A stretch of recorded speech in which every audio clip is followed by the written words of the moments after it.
मनीष भी हमारे साथ जुड़ गए हैं।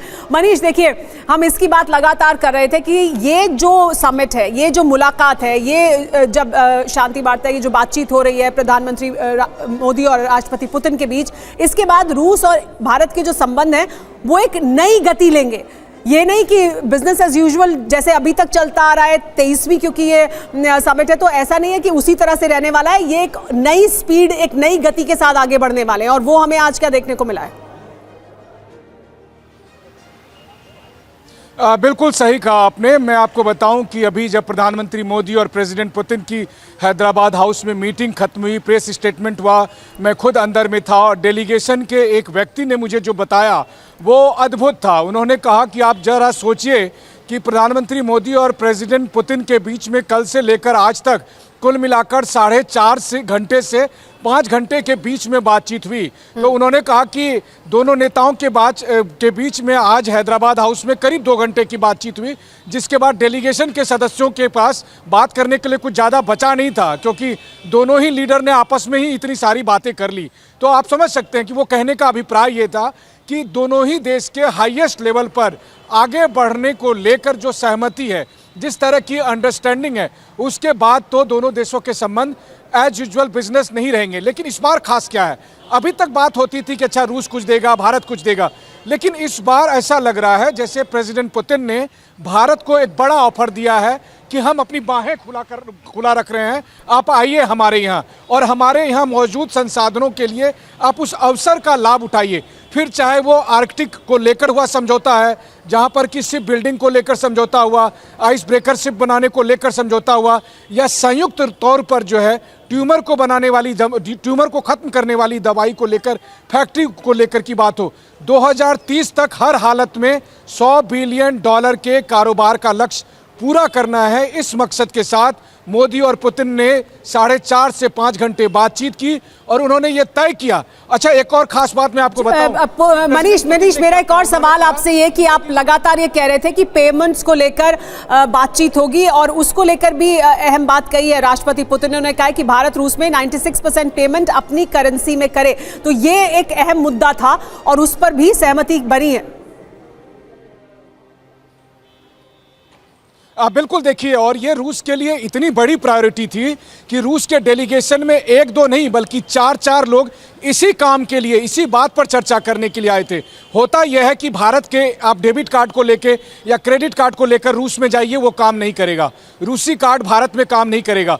तो इस समस्या को सुलझाने के लिए आज रूस के जो सबसे बड़े बैंक हैं, सबेर बैंक, जो हमारे यहाँ स्टेट बैंक ऑफ इंडिया के बराबर का आप कहिए, तो वो बैंक, इसके अलावा दूसरा बैंक बीटीबी बैंक, उनका सेंट्रल बैंक, और उनके यहाँ जो पेमेंट सिस्टम की निगरानी करने वाली संस्था, ये चारों संस्थाओं के प्रमुख को लेकर पुतिन यहाँ पर आए थे, ताकि भारत और रूस के लोगों को जो है सो लेन देन में कोई दिक्कत ना हो, क्योंकि तभी तो कारोबार बढ़ेगा। लेकिन मैं एक खास बात बताना चाहता हूँ कि भारत को कैसे फायदा मिलेगा, उसके लिए प्रेसिडेंट पुतिन ने यह कहा कि प्रधानमंत्री मोदी ने मुझे एक लंबी लिस्ट थमा दी है, जिसमें उन्होंने बताया है कि भारत के लोगों को, भारत के बिजनेसमैन को या भारत की संस्थाओं को रूस में कहाँ क्या क्या दिक्कतें आ रही है। तो अगर आप इसको सॉल्व करेंगे तो हम जल्द से जल्द आगे बढ़ सकते हैं बिजनेस के क्षेत्र में। तो मतलब यह है कि भारत को कहाँ दिक्कत आ रही है। और Manish, India Russia business forum की जो बैठक हो रही है भारत मंडपम में, वहां पर भी राष्ट्रपति पुतिन और प्रधानमंत्री मोदी पहुंचेंगे, उसका जिक्र भी उन्होंने प्रेस कॉन्फ्रेंस में किया था। वहीं पर निधि मौजूद है, हमारी सहयोगी निधि।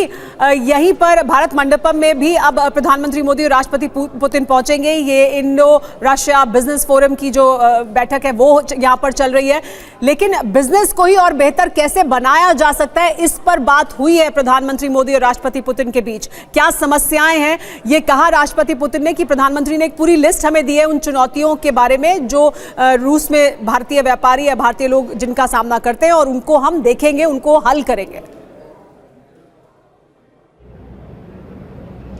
बिल्कुल ठीक कह रही है सुमेरा। आप देखिए, जो बिजनेस डेलीगेशन आया है रशिया से और जो भारत का बिजनेस डेलीगेशन है, उसकी मुलाकात अब भारत मंडपम में होनी है। मैं इस वक्त भारत मंडपम में हूं और इसकी मीटिंग का जो समय है वो 3:40 पर रखा गया है।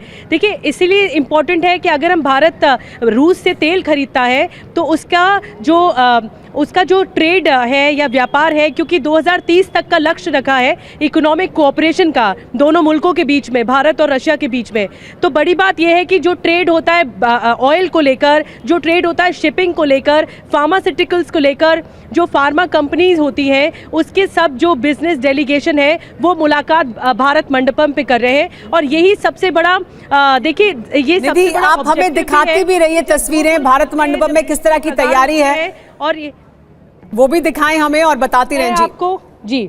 मैं आपको भारत मंडपम की तस्वीरें दिखाती हूँ सुमेरा, क्योंकि कुछ सिक्योरिटी रीजंस की वजह से हमें एक बैरियर पे रोक दिया गया है, लेकिन मैं इस वक्त जो तस्वीरें आपको दिखा रही हूँ वो भारत मंडपम के मेन गेट से जुड़ी हुई हैं। और मैं आपको ये भी बताना चाहती हूँ कि इस पूरे ट्रेड में, इस पूरे व्यापारिक रिश्ते में सबसे महत्वपूर्ण ये है कि भारत ये चाहता है कि चाहे वो उसकी शिपिंग हो या फार्मास्यूटिकल्स हो, भारत ने एक ऑब्जेक्टिव सेट किया है।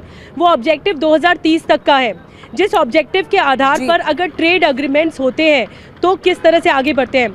दिमित्री पेस्कोव ने एक बात कही थी पुतिन के दौरे से पहले सुमेरा, उन्होंने कहा था कि हम भारत के साथ सीमाओं से परे व्यापार करना चाहते हैं, यानी उसमें कोई लिमिटेशंस ना हो, हम ऐसा व्यापार करना चाहते हैं जो कि पूरी दुनिया को एक बहुत बड़ा संदेश होगा। और ट्रेड बिजनेस फोरम के जरिए ही ये इसे मूर्त रूप दिया जा सकेगा, इसे फाइनल किया जा सकेगा, एक फॉर्मेट तय हो सकेगा। 100 अरब डॉलर तक का बिजनेस करना है रशिया के साथ, तो ये बहुत महत्वपूर्ण है जी निधि, क्योंकि अभी जो हमारा व्यापार है उसे अगर 2030 तक उस लक्ष्य तक लेके जाना है जो आज तय किया गया है, तो इसे बहुत ज़्यादा गति देने की भी ज़रूरत होगी और तमाम तरह की जो दिक्कतें हैं उन्हें भी दूर करने की ज़रूरत होगी ताकि व्यापार और आसानी से हो सके। लेकिन इस बीच एक और बहुत अहम बात कही है राष्ट्रपति पुतिन ने, उन्होंने कहा है कि किस तरह से हम नए ट्रेड रूट्स पर भी काम कर रहे हैं।